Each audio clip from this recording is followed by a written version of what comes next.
to? Hey guys, just wanted to give a heads up. The audio for Colton in this episode is pretty rough. We get into the explanation why in the episode, but I just wanted to make sure when you heard it that you guys didn't be like, what is going on there? These guys are slipping. There was some sound issues, but hopefully you stay tuned because we talk about a lot of great topics when it comes to this new film. So thanks a lot and hope you enjoy. Let's all go to the lobby. Let's all go to the lobby. Lobby. Let's all go to the lobby to get ourselves a treat. Hello, horror hounds, and welcome to Now Slaying, an It's Late podcast production where we break down the latest and greatest in the world of horror. I'm your not-so-humble host, Colton. I'm Rowan. And today on the show, we're going to be reviewing Barbarian, which was released yesterday, September 9th, 2022, exclusively in theaters. But before we get into that, I kind of need to address the elephant in the room. If my audio sounds like absolute trash this week, I apologize. I'm attending the Toronto International Film Festival, so the best mic I could come up with on short notice was just the one in my AirPods. The one on my laptop sounded somehow even worse. So I'm sorry, but I don't know. It probably sounds as bad as Mike did for the first year of this podcast. So sorry, not sorry, I guess. If you're a faithful listener, that you're like, oh yeah, we're just back to normal. Yeah, just back to the way things used to be. But with that out of the way, how about we kick things off the same way we usually do on Now Slaying with Rowan. Were you looking forward to Barbarian? Yeah, I remember seeing the trailer. I can't really remember. I just kind of came across it, and I was pretty pumped. I'm a big fan of the Skarsgård family. So when I saw he was Bill was gonna be in another movie, I was like, all right. Pennywise. Yeah, I was super interested, and yeah, I mean, I feel like the trailer, kind of. It didn't really let you know overly what it was about. I guess I went in with like some notions, but yeah, I was pretty pumped for it. What about you? Yeah, so this one wasn't really on my radar until we were kind of looking at things that were coming out this summer that might be interesting to review for Now Slaying. And actually, Peter Kaplowski, the organizer of TIFF's horror-themed film selections, Midnight Madness, he's been hyping this one up for a couple of months now and basically said that if it released a little bit later in the year, this would have been like their hallmark film for Midnight Madness. So he did have like an unofficial screening earlier this week in Toronto that I just missed by one day, so I couldn't see it there. But yeah, seeing him kind of hype it up, seeing some early reviews come in, I was looking forward to it. I sat through many a trailer for this one with my eyes closed, kind of ignoring what was on the screen in front of me, trying to preserve the experience. And I have to say, I'm pretty glad I did. I went into this one with basically knowing nothing other than Bill Skarsgård was in it. So that's what I went into with. And yeah, I think overall I was pretty pleasantly surprised. But before I say too much and just get into the review, I think it's time we kick it over to the trailer.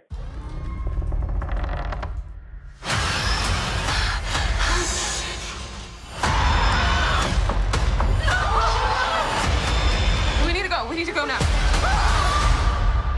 Hello? No! Come here! You cannot get upset. What you just heard is from Barbarian, written and directed by Zach Cregger, and the story is as follows. In town for an interview, a young woman arrives at her Airbnb late at night only to find that it has been mistakenly double booked and a strange man is already staying there. Now, Rowan, here on Now Slaying, we like to keep things relatively spoiler-free up front before getting into the more in-depth spoiler-filled discussion. And unlike most recent Now Slaying selections, I do think there's a lot that could be spoiled in this one.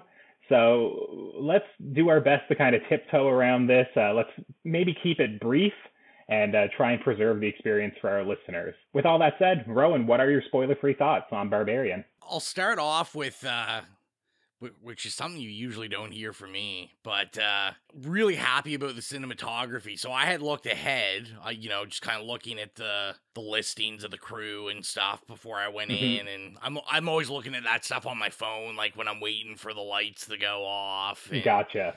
Yeah. And I did want to give a shout out, Zach Cooperstein, is the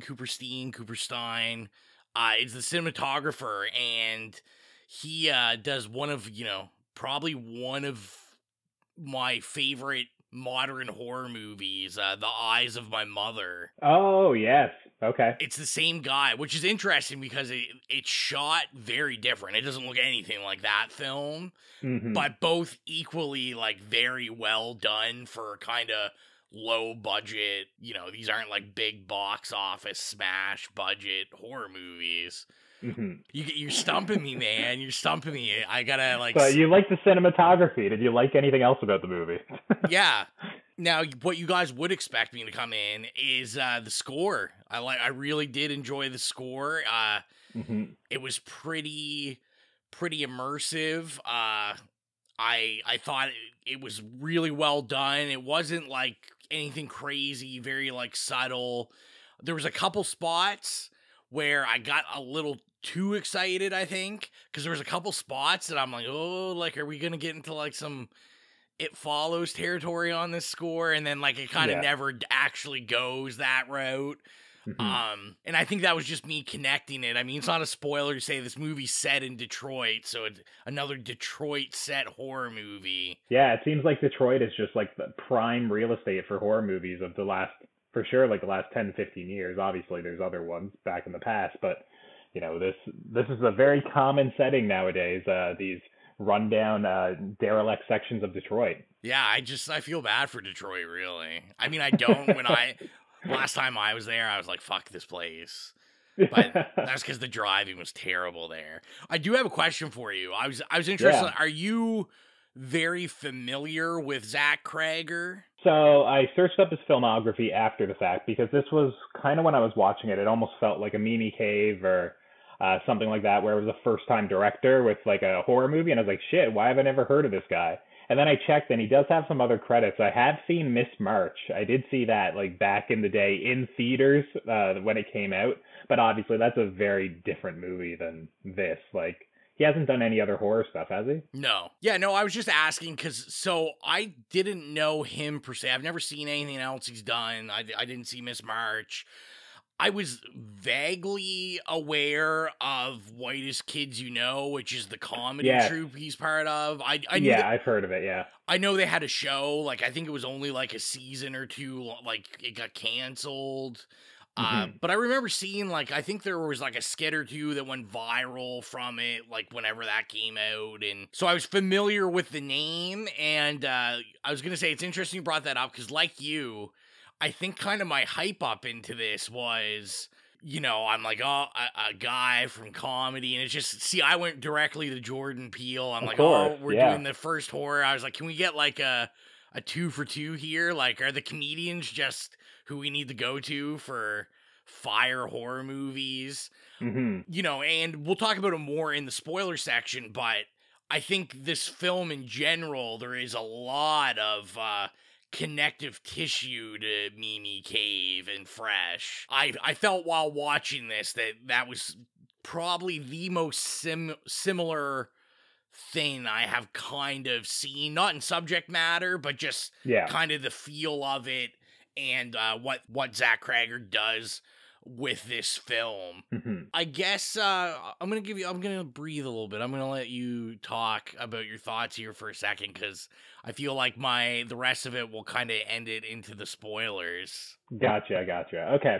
Yeah, I kind of agree on the Mimi Cave stuff as well, just because it's not similar in subject matter, and it's similar in some sort of ideas, like setting where most of the movie takes place inside of a house, but realistically, it's just kind of the vibe and the feeling of the movie, I think, is pretty similar. Like, this is a fun horror movie, like, right off the bat. Like, I don't know how lively your audience was, but, dude, this is probably the liveliest I've seen a horror movie audience in years.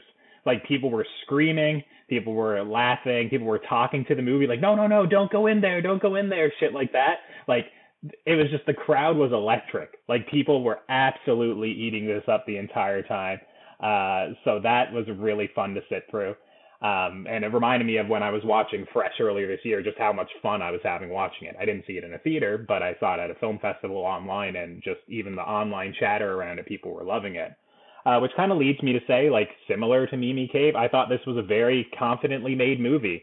There's a lot of restraint shown here. You know, they hold back on the horror for a lot of it, and they just kind of allow the characters to talk to one another, to kind of know what they're dealing with, kind of let the tension creep in, let your suspicions creep in, and then they release it all at like the perfect moment. I thought it was very well done. And I think it's interesting that you kind of pointed out the cinematography right away, because for me, the camera work in this, I don't have a better word to describe it than propulsive, which is a weird way to describe it, but there are a lot of long dolly shots and like swift camera movements that almost feel like they're pushing the protagonist like unwillingly forward through the narrative. Like it gets that feeling of being like shoved through a doorway or being forced to take steps. And it was interesting to watch it because it felt like I was being kind of forced along on this journey as well, right? Being pushed along right with them. So it was really good. It was really exciting. There was a couple of scares in there that got me. It certainly went in directions I was not expecting. And ultimately, even if I don't know if I like where everything wound up or how it all played out, I admire just the big swing that this winds up being. And I'm very much looking forward to what Zach Cregger does next. Without getting into spoilers, there's a couple of small cons I have. Like, I do think Tess, who is the heroine of this movie, kind of falls into the typical horror movie heroine cliches, you know, doing things that are kind of a little bit dumb, when the character, I think, in the beginning was proven to be very capable and very intelligent. So it was kind of like she's in a horror movie at some point, so she kind of does some dumb things. And there's a couple of instances where some of the VFX look kind of cheap, specifically in one or two key shots, especially like in the third act, that it was kind of like so goofy that my audience actually laughed at it a little bit. I didn't laugh with it, but I was like, I understand why you're laughing at this right now. Other than that, one of the characters that you do wind up following or learning a little bit about, he's very problematic. And I'm not opposed to problematic characters, but I do find the movie at some points want you to empathize with him a little bit more than I would have liked, or even try to redeem him a little bit. I don't know if you know the character I'm talking about, but I'll probably save that for the spoiler discussion. When you're trying to redeem kind of a terrible character, and I feel very differently than what the movie or the piece of media is kind of saying, I always feel a little bit of a pushback from me with it. But yeah, dude, all in all, strong recommendation from me. I really enjoyed it, and yeah, I'll let you have another word or so before we get into the spoiler discussion. Yeah, I was going to say, unfortunately, I always talk about with these, I usually end up going to the late show, which I did with this one, so it didn't start till about 10 at night. Now, this was probably the busiest, because usually I go on a Thursday, I went on a Friday. Okay. So there was quite a few people there. No one was hollering at the screen, but it was a lot of teenagers. Okay. So that actually, I think, amped the experience up, because I think this is where I'm going to kind of zag. I might be a little, like, less cool on this, but the audience actually brought it up for me, because I got to live vicariously through them. Yeah. There was, like, a lot of people, like, screaming and just, yeah, like, they were definitely enjoying it. Like you said, like, I think once we get in the spoilers, there's some things that I didn't think necessarily were executed properly or as well as they could been. But for sure, like, I think if anything, you know, this is one of the biggest, like, swing movies of the year so far. Like, next to Fresh, to me, like, this is like trying to do a lot of things and just, I think, kind of feed into people's, like, nostalgia of certain horror movies and tropes and genres. One name I wanted to bring up that I didn't, we hadn't brought up yet is, along with, Peele and Cave, when I was thinking that, as I was watching this, I think all I really thought about was James Wan and Malignant. Yes. Yeah. That was the by the time it finished, all I was thinking about was this and Malignant and kind of just the strings they share and the connective tissue. It's funny, James Wan was in my head when I was watching it as well, but it was because of the camera work. Once again, like obviously James Wan's camera work is very expressive and very dynamic, and it's kind of floating around and making these jerky movements. Like once again, it's just very excitative filmmaking, and that's kind of what I saw here a lot of the time as well. Obviously, everyone knows by now I'm not the biggest fan of Malignant, but I do think there was some similar threads, especially in just kind of the lighthearted or playful tone of the movie sometimes, despite dealing with heavy subject matter. So, I would say, even though I said all that, I would still give it a strong recommend. Like, I think this is 100% a theater movie. Like, yeah, I agree. I think you need to go into this, like, ASAP.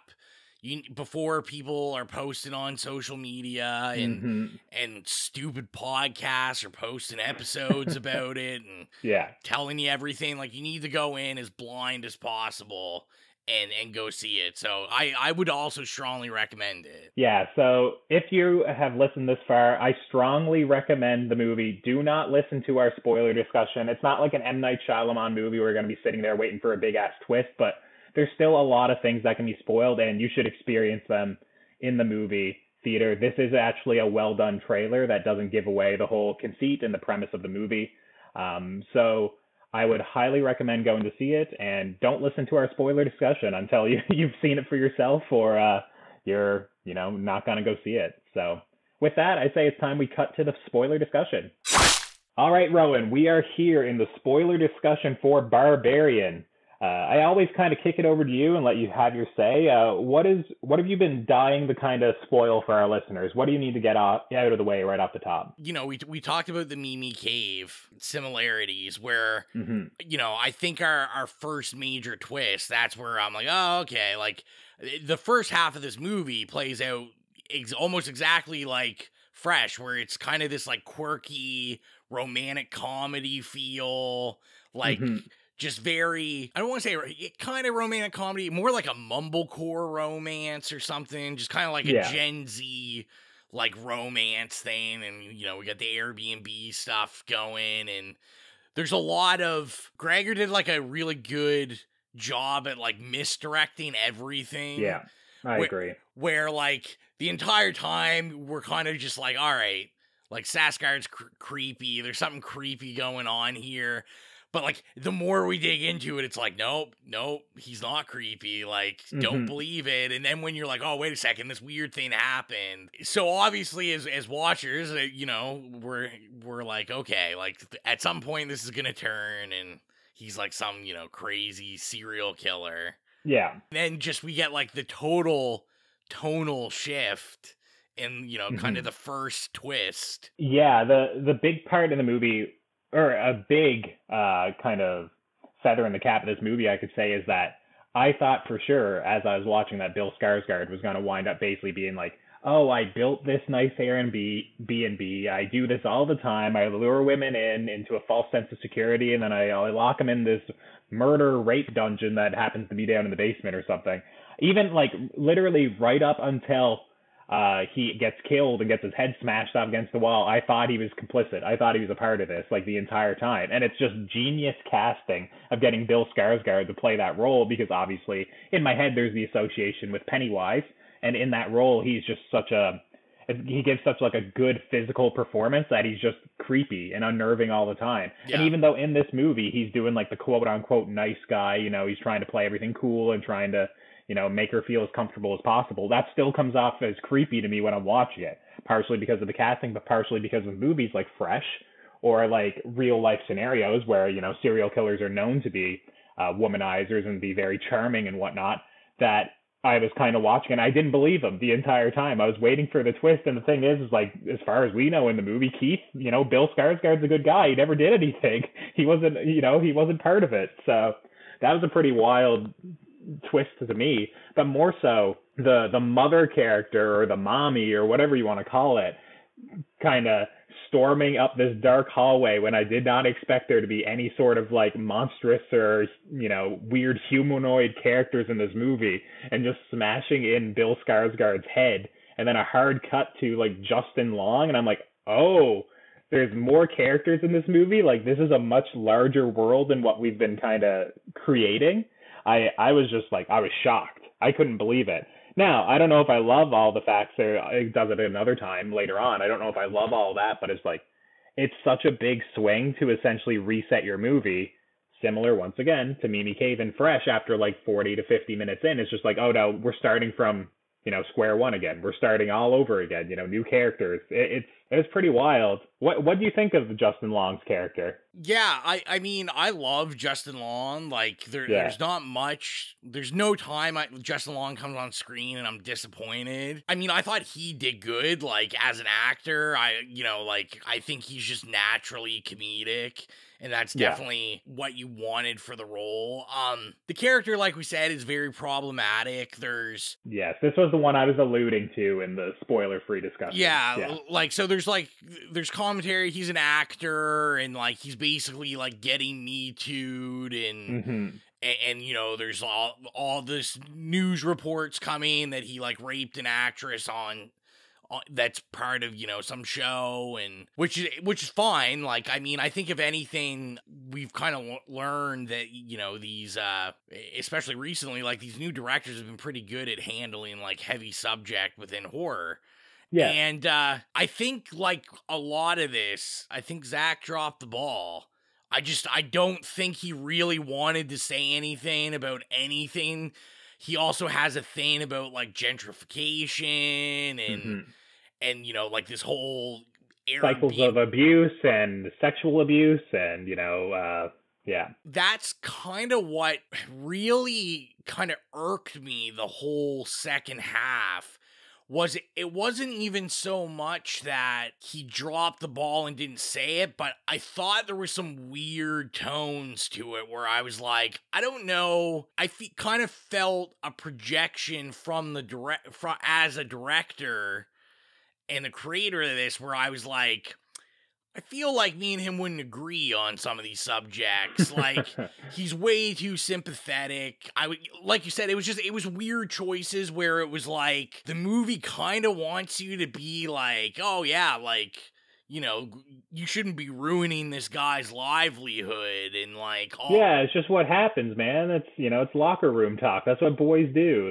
There is a vibe to that with AJ, Justin Long's character, that was either really good writing because he made me believe that, he himself as the writer-director believes these things coming out of AJ's mouth, or it is like, he, the director is a little bit of a misogynist as well, because there was a little bit too much empathizing with that character or giving him like space to kind of speak his place.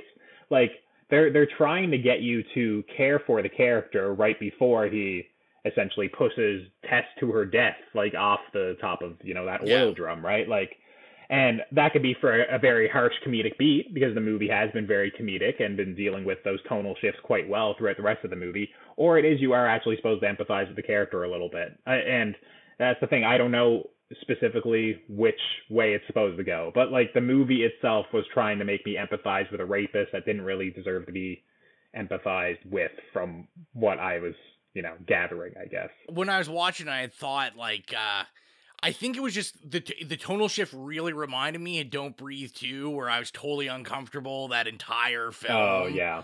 Where I'm just like, this is weird. And I can get making us sympathize for, like, 20 minutes, like, just like, and then really flipping it to, like, okay, like, now we're just gonna destroy this guy.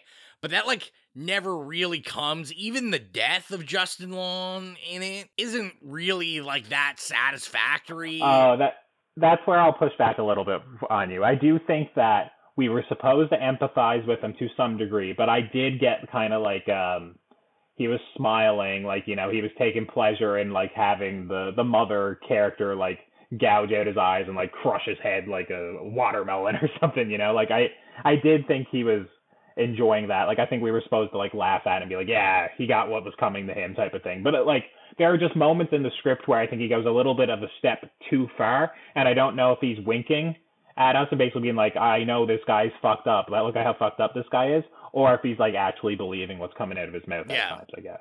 Yeah, there are moments where I believe we are on the same page. And there's moments where I go like, oh, that you went one page too far. I would have dialed it back a little bit, you know? Yeah, well, and like, I don't want to put anything on I don't think like Craig or some weird alt-right guy or something. Like I said, Yeah, it's just, no, I hope not. Yeah, it was just like a weird tone. Another connection I kind of had is I kind of felt the same as I did, when we talked about the Candyman remake, where it was like, there's just all these like real social conscious themes. And to me, it's like if you're not really gonna touch them, like, why are we even really including them? Kind of thing. It's just like, yeah. I get like it helps, and if you're trying to kind of get some sort of buzz going and that kind of thing. I was like, I feel like you probably could have worked this without any of these themes and it still would have worked. Now, I'm curious, as we keep getting, twist after twist in this, I will say, we have Bill Skarsgård gets his head crushed.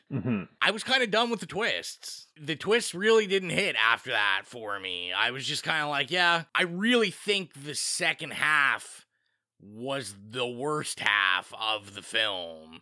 I think once we saw Mother, this Barbarian, it was kind of done for me. I'm like, well, like, I've seen her. I will agree that I do think probably the first half is the strongest half because all of my issues are in the latter half of the movie, right? But I wasn't like off the ride at that point or anything. I was definitely watching and basically being like, what is he going to do? Or like, what are they doing with this? Like, we're going to reset a third time, when we get to that Reagan era white picket fence Detroit, where people are just starting to leave the area. And you see, I think the character's name is Frank, the guy who kind of stalks a woman and sets up how he's going to kidnap her or, capture her later on. Shout out to Richard Brack. Yeah. I thought that was all interesting, but like, once again, it's just kind of like in retrospect, I don't know where it's 100% going or what it's saying. And a lot of it was just like, usually when I'm watching a movie, there are points in the movie where I'm disinterested and I'm thinking a little bit more about theme, or I'm thinking about like, what is this trying to say? Or like, what are the motivations here? Because not every single movie grabs me and keeps my attention for 100% of the time, especially when I'm in a theater. I'm not going to like scroll Twitter or something. But this one, I didn't really think about what it was trying to say or what it was involved with until after the movie. And that was when I kind of made the notes of, I don't know what this movie is trying to say, like 100%. It's pointing at a bunch of different things. It's pointing at, like you said, gentrification. It's pointing out all the unhoused people in Detroit. It's pointing at violence against women and perpetrating cycles of violence. It is pointing at the Me Too culture. It is pointing at a bunch of different things. And it just winds up being that none of it kind of comes together to say much other than that people in kind of cycles of abuse or in abusive situations can break the cycle or can escape their abuser. And then I kind of wonder, did it really say anything else other than that? And then I also kind of wonder, well, does it have to say more than that? Maybe that is enough. Maybe that's a good enough message. I don't know. I think the real issue I had was, because like we said at the beginning of the episode, like it's tugging at a lot of different genres. Like we have like a little bit of like found footage feel when we're in the caves, even though it's not, it's not remotely looks like found footage, but we get that like claustrophobic feel as we're exploring the caves. Oh, we get some like found footage shots. We get like it's like almost like GoPro, it's like when they mount the camera on their chest and points up towards their face. Like we get those are pretty common in found footage, and they do that in this movie. The cinematography, like what you're saying, it very much changes once you get into the caves. It's very claustrophobic and a lot more like fisheye lenses and stuff. It's meant to be like disorienting for sure, which is more common in some of those found footage movies like a Wreck or something. Which I liked, and I mean, I'm pretty much always on record saying like found footage is really hard to do it for me. Like I'm not a huge found footage guy, and I thought this really worked, but to me that's where the turn ruined it for me, because I just think we pretty much get all the caves, we get what's in the cave, and then there's like to me, there was just no mystique. I was just like, okay, like, so we know it's this mother. I mean, I like the callback. We get the the mutant human hills have eyes look. Yeah. To me, I was like, I thought Mother looked okay, but I was like, it's a hard genre to pull from because it's been done so well in so many movies. I loved the look of her. I thought it was so good. Like when she was running out of the cave to like get Bill Skarsgård there, it reminded me of that one shot in It Follows where the big tall guy kind of leans under the door. And I was like, oh shit, man, I love that. Like that was why I got like a little bit of a visceral reaction. It wasn't like a jump scare or anything, but I kind of got a like lean back in my chair type of feeling from that moment. And I like that. Those shots were awesome. But to me, most of this movie should have been those super dim, I can barely see except the outline of Mother. Because I was like, this is awesome. Like, I was like, you can barely see, then it's just kind of grabbing you. It's real, like, the shots are real static. They're all over the place, so I can't really see, like, I just would have liked to seen less of Mother.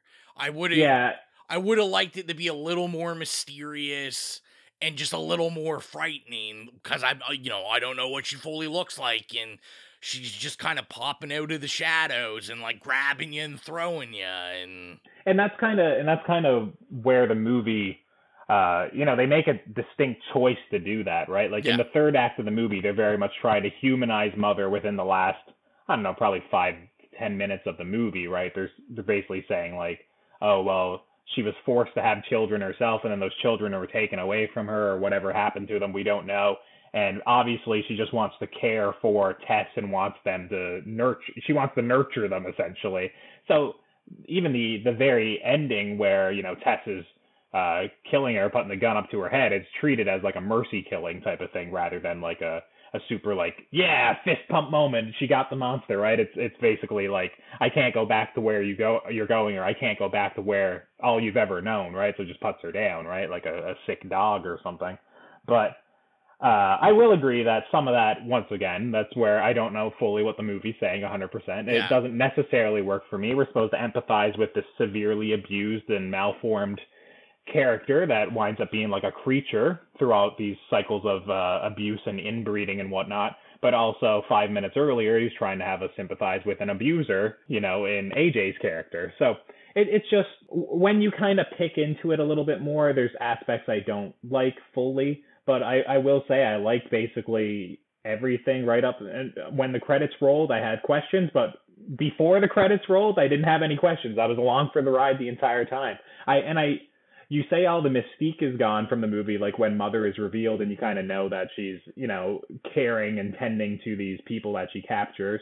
But for me, there's that one line where there's the one part in the movie with the homeless man where he says that there's something like even darker down that, in the depths, or like something even more scary or evil than Mother. And I was kind of like, oh shit, like what's down there? I was very much like waiting.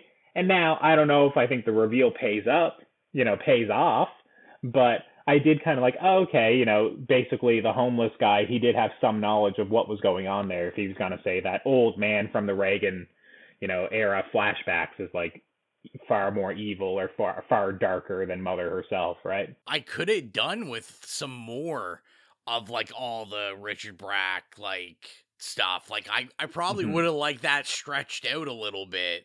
Just because I love him, and I mean he's like a horror icon, so he's just super magnetic. But like I loved the way it looked. I love all our like tracking shots, and I thought it was really brilliant. Like, we get the scene where, like, he goes into the house and then goes, like, pretends to use the bathroom, preps the window to break in. Like, it was so well done. And I'm like, yeah, let's live here for a second. Let's, like, see what's up. Because, I mean, we know this has got to, have something to do with the house. So, like, let's do it. And, I mean, I just think, too, that I think there was a lot of...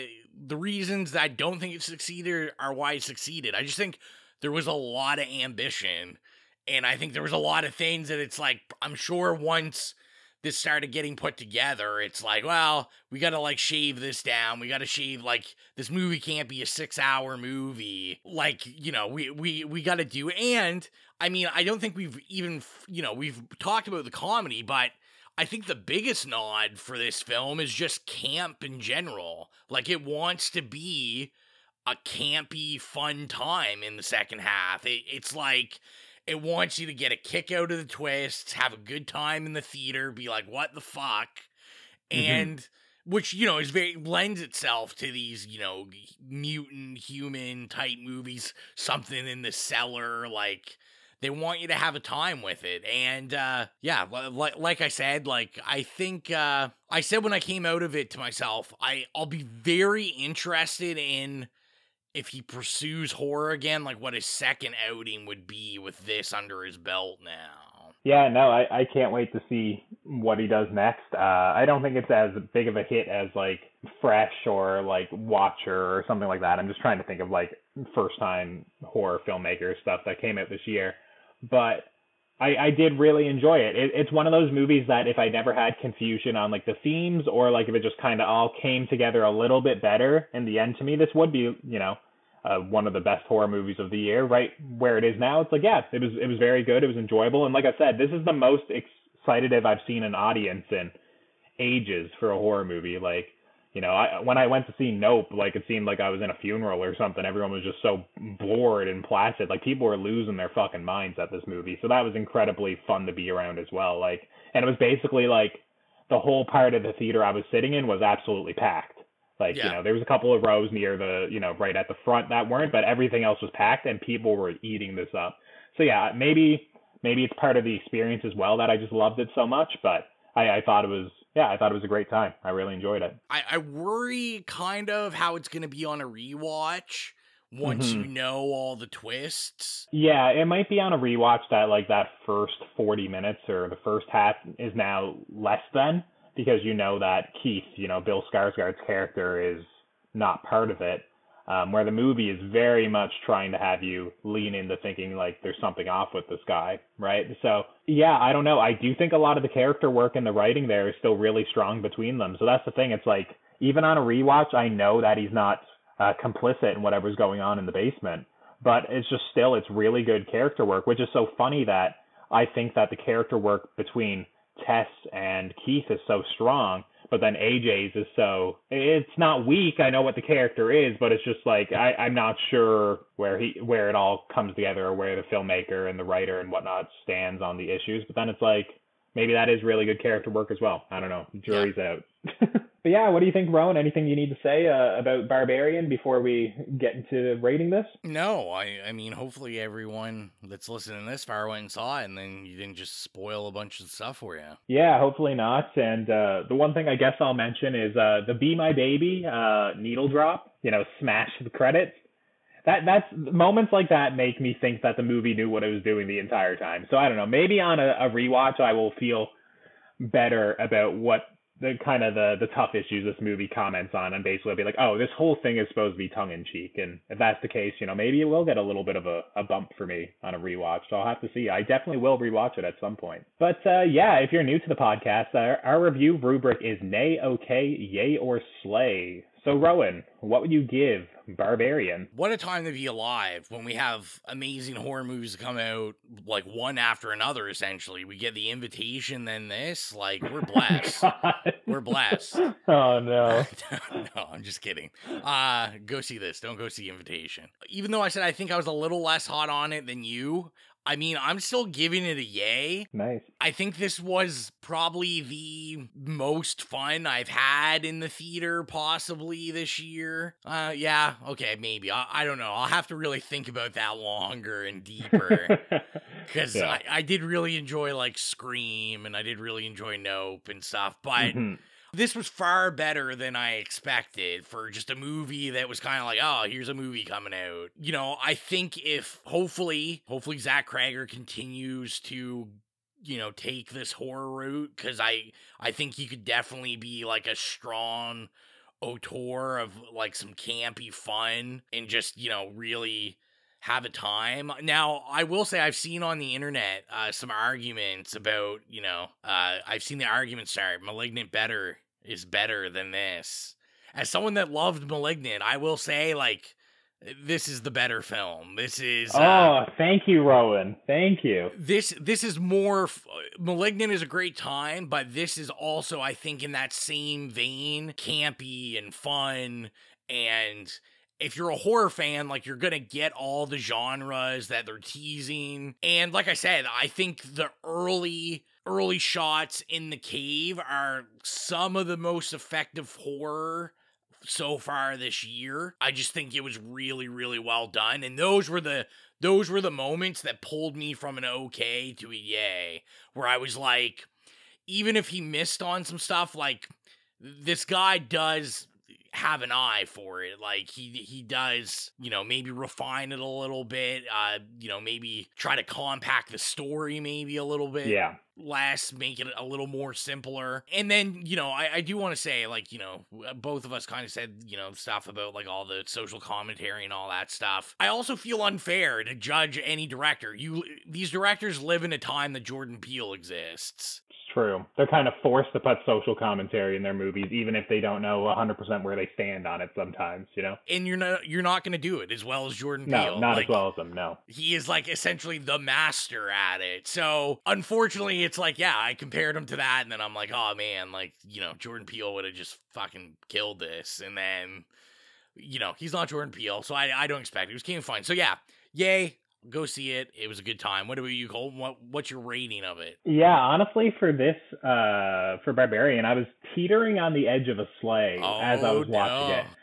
For a lot of the movie, what I'll say is I never got there ultimately in the end. And I think it's just because I don't necessarily want his next movie to be simpler, but I just want it to be more focused. Basically, this kind of, like we've said a million times, it was pulling out so many different strings and having basically 3 different narratives, 3 different times at which the movie was taking place in. And I think he probably could have done better with just having 2 times and focusing on it. Just, you know, trimming some of the fat and just kind of really delving into a couple of the issues he kind of brought to the table rather than just going the shotgun, you know, effect, you know, taking a shot at everything. I think still a couple of the VFX shots, specifically right at the end where Tess gets pushed off the oil drum and Mom jumps after her. Oh my God, that was hilarious. Like my audience was burst out laughing at it. So that's a little bit of a negative to me because it was too cheesy and too hokey looking. It was pretty awful effect. But yeah, all in all, I thoroughly enjoyed this. I think the cinematography is excellent. I think a lot of the character dialogue, a lot of the writing specifically in the first half is very strong. I thought Bill Skarsgård and I forget what the actress's name is, but Bill Skarsgård and Georgina Campbell were both excellent, like specifically like in the first half. I mean, Skarsgård isn't in the latter half, but you know what I mean. Yeah. And yeah, I just very much enjoyed the movie. I was very much on its vibe, even though you call it campy. You know, I usually hate campiness. For whatever reason, this one worked for me. So I very much enjoy it. It's a very strong yay from me that maybe on a rewatch, some of those themes will solidify a little bit more, or I'll pick up on some things that I may have missed on a first watch. But yeah, this was one of those, when I finished it, I messaged you and Mike and I was like, you guys have to go see it. And I'm going to try and make a Now Slaying happen, even if it's with really shitty audio and I'm sitting in my Airbnb in Toronto. So yeah, strong yay from me. And if you made it this far in the podcast and you're not following us already, you can do so at It Slays Podcast. We're on Facebook, Twitter, Instagram, Letterboxd, Slasher, essentially wherever there is a social media presence. You can find us at It Slays Podcast. And Rowan, go ahead and plug the playlist. Yeah, so we're getting in the spooky season, guys. It's fall, so you got to get your spooky playlist going on. So you can go to Spotify, the It Slays Podcast Horrific Playlist, or you can go to the link tree in any of our social medias, and there's a link to go directly to the playlist, and we put up music that we love from the horror movies we review, or just iconic horror movies in general. So yeah, go get that in your eardrums and be like me, just jam the Killer Clowns from Outer Space like all day, every day on repeat. And next time on the show, Rowan and I haven't really discussed it yet. I'm not sure what we're going to be doing. I know Don't Worry Darling's coming out, but I don't know if that's actually a horror movie or just a horrific movie, judging by the Rotten Tomatoes scores. I don't know. Smile, I know, is at the end of the month in September, which that's probably ripe for a Now Slaying episode, but I'm sure we'll come up with something. We're also getting into the season now. Like, I know Netflix has announced, I think the middle of this month, they start releasing, like, their Halloween original stuff. Okay. And I think, like, all those guys are getting ready to start cranking out original shows and horror movies, and Okay. it's the season, guys. Yeah, so we don't know what it is, but we'll definitely have something coming your way definitely later on in the month. And with that, I think that about wraps things up for this week. So until next time, I'm Colton. I'm Rowan. And as long as you keep listening, we'll keep slaying.